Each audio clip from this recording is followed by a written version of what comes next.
बारिश में हरी घास का घर। पीहू चिड़िया के 5 बच्चे थे और पांचों बहुत शैतान थे। जंगल में सब उनसे बड़े परेशान थे। हे भगवान, जाने इस पीहू का कुनबा कब सुधरेगा। आज फिर मेरे गमले गिराकर चले गए। पीहू ओ पीहू, बाहर निकल और देख इन शैतानों की करतूत। क्या बात है मौसी, खुद ही देख ले, मेरे गमलों का सत्यानाश कर दिया इन्होंने। मैं कह देती हूँ इन्हें समझा ले, वरना अच्छा नहीं होगा। मैं समझाती हूँ मौसी, माफ कर दो, बच्चे हैं। पीहू ने अंदर देखा तो पांचों ऐसे मासूम बने बैठे थे जैसे कुछ किया ही ना हो। तुम लोगों की शैतानियाँ दिन पर दिन बढ़ती ही जा रही हैं। क्यों तोड़े मौसी के गमले? हम नहीं तोड़ते, मगर मौसी बार बार मेरे नए गमले चिल्ला रही थी। हाँ, इसलिए हमने उनके नए गमले पुराने कर दिए। नहीं बेटा, ये गंदी बात है, ऐसा नहीं करते। ठीक है, आगे से देखेंगे, पर अभी बहुत भूख लगी है, तुम खाना दे दो। मेरे पेट में तो भूख के मारे चूहे कूद रहे हैं। अगर खाना नहीं मिला तो मैं तो यहीं गिर जाऊंगा। अच्छा बाबा, देती हूँ। चलो अब अपनी अपनी प्लेट ले आओ। पीहू ने चावल परोस दिए। ये क्या फिर से चावल, वो भी बिना दाल सब्जी के? आप रोज रोज यही खिला रही हैं। आज कुछ अच्छा बनाओ।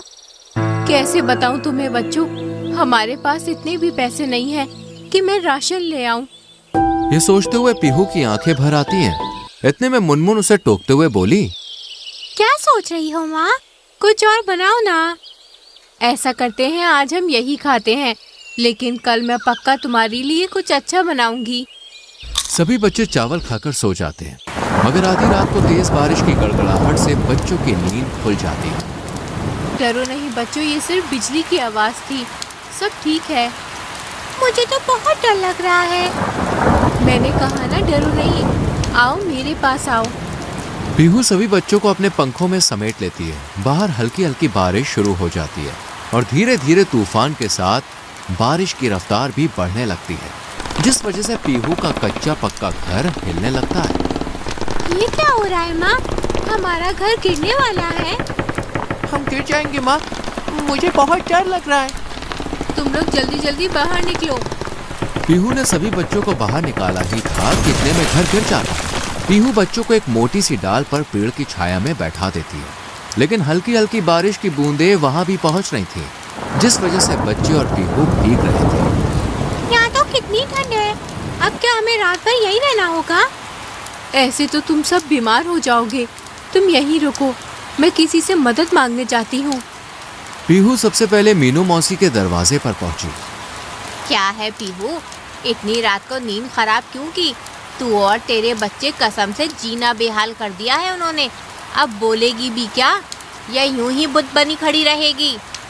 मौसी, मेरा घर बारिश की वजह से गिर गया है, मेरे बच्चे वहाँ भीग रहे हैं। क्या आज रात हम यहाँ रह सकते हैं? अच्छा तो ये बात है। देख, ऐसा है कि मेरा घर है बहुत छोटा और मैं नींद में बिल्कुल खलल नहीं चाहती, और तेरे बच्चों को तो तू जानती है, घर में घुसते ही हुड़दंग शुरू हो जाता है इनका। तो तू किसी और से मदद मांग। मीनू ने दरवाजा बंद कर लिया। इसी तरह बाकी पक्षियों ने भी पीहू की मदद करने से इनकार कर दिया। बेचारे बच्चे ठिठुरते हुए रात बिताते हैं और सुबह सूरज की किरण के साथ अपने घर को देखते हैं, जो पूरी तरह से तहस नहस हो चुका था। माँ, हमारा घर तो पूरी तरह से टूट चुका है, अब हम क्या करेंगे? अब हमें नया घर बनाना होगा, लेकिन उससे पहले तुम लोगों के लिए कुछ सोचना होगा।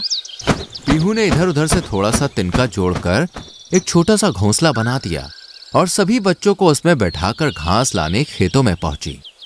अरे वाह, यहाँ तो सूखी और हरी घास दोनों है, यहीं से थोड़ी घास लेकर चलती हूँ। घास लेने के लिए पीहू जैसे ही खेत में घुसी, उसका मालिक डंडा लेकर चला आया। तेरी हिम्मत कैसे हुई मुझसे बिना इजाजत मेरे ही खेत से घास चुराने की? पहले बच्चे और अब खुद। तुम सबने ठान लिया है ना कि किसी को चैन से नहीं जीने दोगे? ऐसी बात नहीं है कालू भैया, कल बारिश की वजह से मेरा घर पूरी तरह से टूट चुका है। नया घर बनाना है तो बस थोड़ी सी घास चाहिए। थोड़ी सी घास से घर नहीं बनता, इसलिए तू मुझे मत बना। घास चाहिए तो निकाल फिर 10 रुपए। पैसे तो मेरे पास नहीं है, लेकिन मैं वादा करती हूँ जल्दी आपके पैसे दे दूंगी।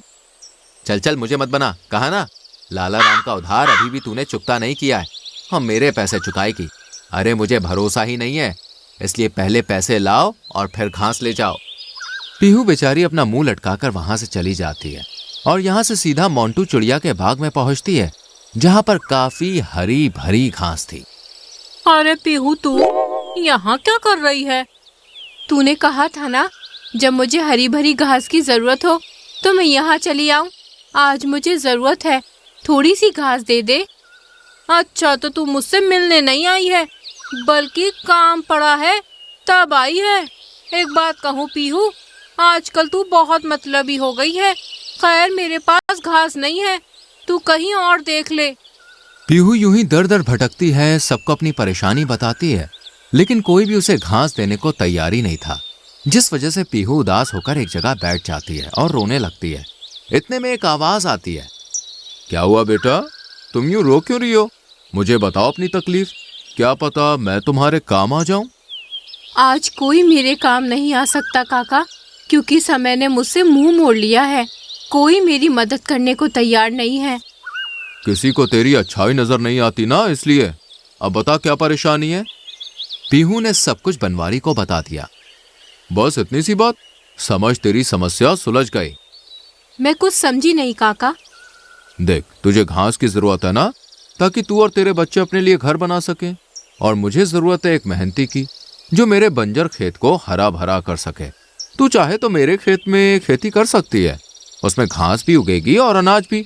बदले में मैं तुझे और तेरे बच्चों को छत दूंगा। पीहू के पास और कोई रास्ता ना था, इसलिए वो मान गई। लेकिन मेरी एक शर्त है काका, जिस दिन मैंने अपनी मेहनत से आपके खेत को बंजर से हरा भरा बना दिया, उसी दिन उसी घास से मैं अपने बच्चों के लिए घर बनाऊंगी। मुझे भला क्या एतराज होगा। चल, अब तेरे बच्चों को ले आते हैं। बनवारी पीहू के साथ उसके बच्चों को अपने घर ला रहा था। अरे कहाँ जा रहे हो बनवारी काका? और इन राक्षसों को अपने साथ क्यों ले जा रहे हो? आपको चैन से जीने नहीं देंगे ये। सही कह रहे हैं कालू जी, ये शैतान जहाँ पहुँच जाए वहाँ तबाही ले आए। ऊपर से बनवारी काका की तो उम्र भी ढल चुकी है, ना जाने इनके घर में क्या हंगामा करेंगे। काम के ना काज के, दुश्मन अनाज के। पीहू बिना कोई जवाब दिए निकल गई, पर सबके ताने सुनकर उसने ठान लिया था कि अब तो अपना घर बनाना ही है। वो अगली सुबह से ही बनवारी के खेत में काम करना शुरू कर देती है। दीदी भैया, वो देखो माँ वहाँ कितनी मेहनत कर रही हैं। चलो हम भी उनकी मदद करते हैं। हाँ, चलते हैं, लेकिन चलने से पहले माँ के लिए पानी ले लेते हैं। और थोड़ा सा खाना भी, भूख भी तो लगी होगी उन्हें। सभी बच्चे माँ के पास पहुँचे। तुम लोग यहाँ क्या कर रहे हो? चलो घर जाओ, अंदर जाकर सो जाओ, यहाँ बहुत धूप है। नहीं, हम तुम्हारी मदद करने आए हैं। इतना कहते ही सब काम पर लग जाते हैं, जिन्हें देखकर पीहू की आंखें भर आती हैं, क्योंकि उसके नन्हे नन्हे बच्चे आज उसका काम में हाथ बटा रहे थे। इसी तरह सभी मिलकर महीनों तक मेहनत करते हैं और आखिरकार खेत में अनाज और ढेर सारी हरी भरी घास उगाती है। अरे वाह, ये घास तो सोने की तरह चमक रही है। उस घास की चमक ऐसी थी कि देखने वाला भी दंग रह जाए। पीहू ने इसी घास से अपना घर बनाना शुरू किया और यहाँ भी उसका साथ बच्चों ने दिया। माँ, मैं छत बनाऊंगा।